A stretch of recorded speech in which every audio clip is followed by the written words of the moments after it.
নমস্কাৰ, মই তান্ত্ৰিক কবিৰাজ মনিৰুল ইছলাম। মোৰ ঘৰ বৰপেটা জিলা।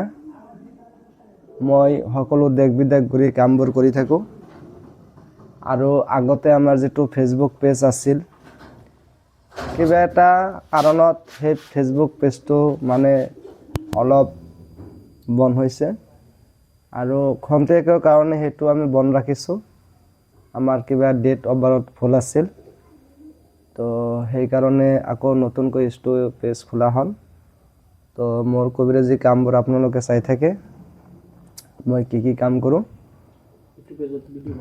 পৰিয়ালৰ অশান্তি, জিন বতৰ আচৰ, কোনোবা ল'ৰাই কোনোবা ছোৱালীক ভাল পাইছে, এৰি গৈছে, পলাই গৈছে, কোনোবা মানুহৰ মাজত ভাল মিলা প্ৰীতি আছিল, এইখিনি বন্ধ হৈ গৈছে, কোনোবা হাজবেণ্ড ঘৰৰ পৰা গুচি গৈছে, আনিব লাগে, কোনোবা মানুহে কোনোবা মানুহৰ তাতে পইচা পাতি দিছে, সেইখিনিও আনিব লাগে। আৰু আমি কোনটো বস্তুৰ দ্বাৰাই কি কাম কৰোঁ, অনাগত ভিডিঅ'ত আপোনালোকে পাব। খুদা হাফিজ, জয় গুৰু, জয় অসম।